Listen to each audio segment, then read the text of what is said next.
नमस्कार, गावाकडची टेस्ट या युट्यूब चॅनलवर आपलं सर्वांचं सहर्ष स्वागत। तर आज आपण आहे ना मस्त एक गोड पदार्थ बनवणार, ते म्हणजे आहे ना लहान मुलांपासून मोठ्यांपर्यंत सगळ्यांना आवडणार तो पदार्थ आहे। ते म्हणजे आहे ना आपण ओल्या नारळापासून आहे ना मस्त बर्फी बनवणार आहोत। तर ते बर्फी बनवण्यासाठी काय काय साहित्य लागतं ते आपण आता पाहूयात। तर आता इकडे बघू शकताय आपण भरपूर आहे ना इकडे आहे ना ओले खोबरं आपण आहे ना बारीक करून घेतलेले आहे। त्यासाठी आपण आपल्याला आहे ना अर्धा वाटीभर दूध लागणार आहे आणि एक वाटीभर आपण आहे ना साखर घेतलेली आहे आणि आपल्याला तूप पण लागणार आहे आणि आपण आहे ना येलदोड सुद्धा आपण बारीक करून घेतलेलेच आहे। तर आता आपण गॅस पेटवून घेऊया। तर ह्याच्यावरती आपल्याला ठेवायचं आहे कढई। आता इकडे बघू शकताय कढई सुद्धा गरम झालेलीच आहे। तर आता आपण यामध्ये घालूया तूप। हे बघा आता आपण इकडे कढईत आहे ना एक चमचाभर आपण तूप घेतलं होतं। तर तूप तर गरम झालेलेच आहे। तर ह्यामध्ये आपण सगळे खोबरं घालूया। हे खोबरं मोजून घेतलं ना 2 वाटी आहे, त्यासाठी आपण 1 वाटी साखर घेतलेली आहे। साखर सुद्धा तुमच्या आवडीनुसार तुम्ही घालू शकताय। जास्त गोड पाहिजे असेल तर जास्त पण घाला आणि कमी पाहिजे असेल तर तुम्ही कमी पण घालू शकताय। आता आपण हे तुपामध्ये आहे ना आपल्याला चांगलं असं परतून घेऊयात आणि तुपामध्ये परतून घेतल्यामुळे ना बर्फीला पण खूप छान चव येते आणि चांगलं असं खोबरं सुद्धा भाजलं जातो। त्यामुळे आपल्याला तुपामध्येच हे भाजून घ्यायचं। एक 5-6 मिनिट आपण आहे ना असंच हे भाजून घेऊयात।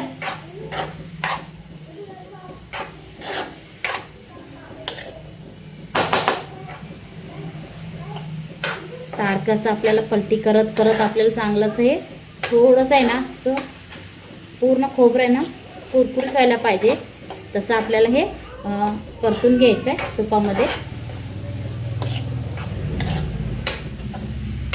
आणि असं आपण बर्फी वगैरे बनवून दिलं ना मुलं सुद्धा आवडीनं खातात।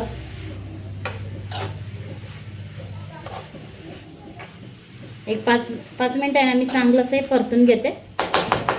हे बघा आता आपण 5 मिनिट आहे ना चांगलं असं आपण आहे ना खोबरं तुपामध्ये भाजून घेतलेले आहे। त्यामुळे मस्त आहे ना सुगंध पण सुटलेले आहे तुपामध्ये भाजून घेतल्यामुळं।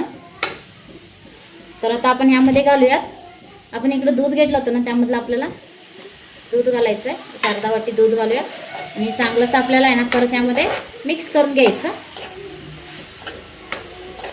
म्हणजे बर्फी आहे ना चांगलं मऊसूत होतात। आता दूध घातलेले आहे तर यामध्ये आपण घालूया साखर।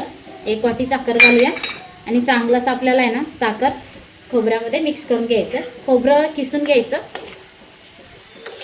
ओलं खोबरं असल्यामुळं ना पूर्ण असं बारीकच होते किसून घेतल्यावर।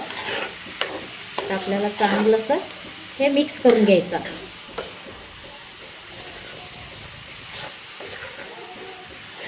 हे बघा साखर घातल्यामुळं ना ओलसर झालेले आहे। असंच आपल्याला आहे ना हे शिजवून घ्यायचं।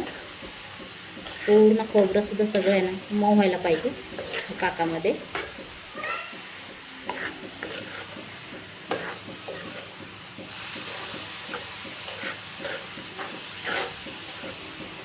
हे बघा आता आपण पूर्ण असं सगळं आहे ना आपण असं मिक्स करून घेतलेले आहे। असंच आपल्याला आहे ना एक 5-10 मिनिट आपण हे चांगलं शिजवून घेऊया थोडंफार घट्ट होईपर्यंत। थोडं घट्ट झालं की मगच आपल्याला हे काढून घ्यायचं। सुगंध तर खूप छान सुटलेले आहे, तूप घातल्यामुळं ना मस्त सुगंध येतोय। तर आता असंच आहे ना मी चांगलं असं 1-5 मिनिट हे शिजवून घेते। हे बघा आता आपण 5-10 मिनिटं आहे ना चांगलं असं आपण आहे ना हे साखर वगैरे घालून बघा मस्त असं आपण हे शिजवून घेतलेले आहे साखर वगैरे घालून। आता चांगलं असं आहे ना आता तयार झालेले आहे, मस्त सुगंध पण यायला लागलेले आहे। तर आता आपण गॅस बारीक करूया आणि इकडे बघू शकता आपण तूप घेतलेले आहे ताटामध्ये, असं आपल्याला सगळीकडे पसरून घेऊया।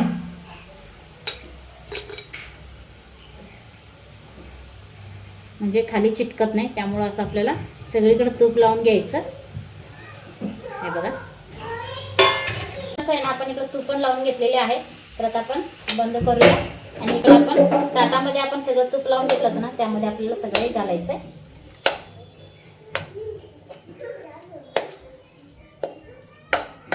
असं आपण करून दिलं ना लहान मुलं सुद्धा आहे ना आवडीनं खातात। आपल्याला हे चांगलं असं सगळीकडे पसरून घेऊयात। पूर्ण सगळीकडे आपल्याला पसरून घ्यायचं।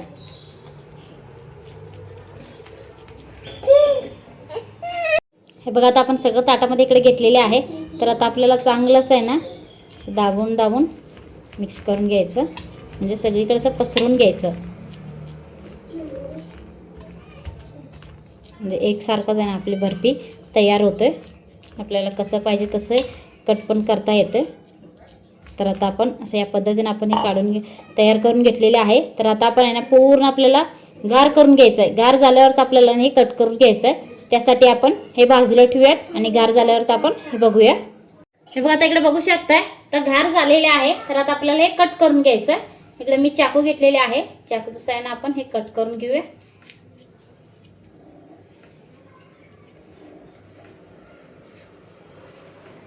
हे बघा या पद्धतीने आपल्याला आहे ना चौकोन आकारामध्ये हे कट करून घ्यायचं आहे.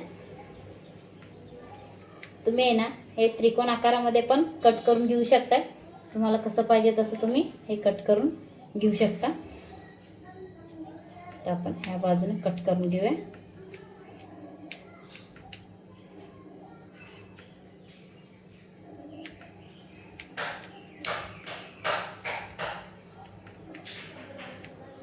बघा आता आपण हे कट करून घेतलेले आहे. तर आता आपण हे काढून घेऊया.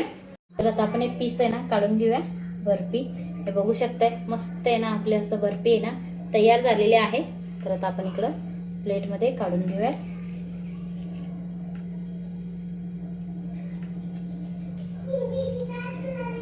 दिसायला पण छान दिसतो आणि खायला पण मस्तच लागतो बर्फी. आणि लहान मुलं तर आहे ना हे आवडीनं खातील.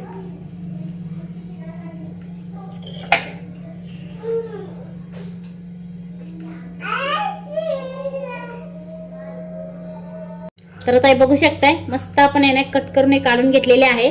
मस्त आपले ना ओल्या नारळाची आता आपण बर्फी हे तयार झालेले आहे. तर आता इकडे बघू शकताय मस्त आहे ना आपले ओल्या नारळाची आहे ना बर्फी तयार झालेली आहे. दिसायला पण छान दिसतो आणि खायला तर मस्तच लागणार आहे.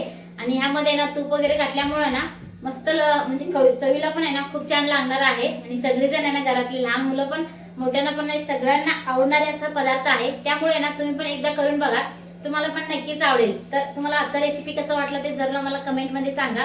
व्हिडिओला लाईक करा, शेअर करा. अजूनही आमच्या चॅनलला सबस्क्राईब केलं नसेल तर सबस्क्राईब करा आणि बेल आयकॉन प्रेस करा. धन्यवाद.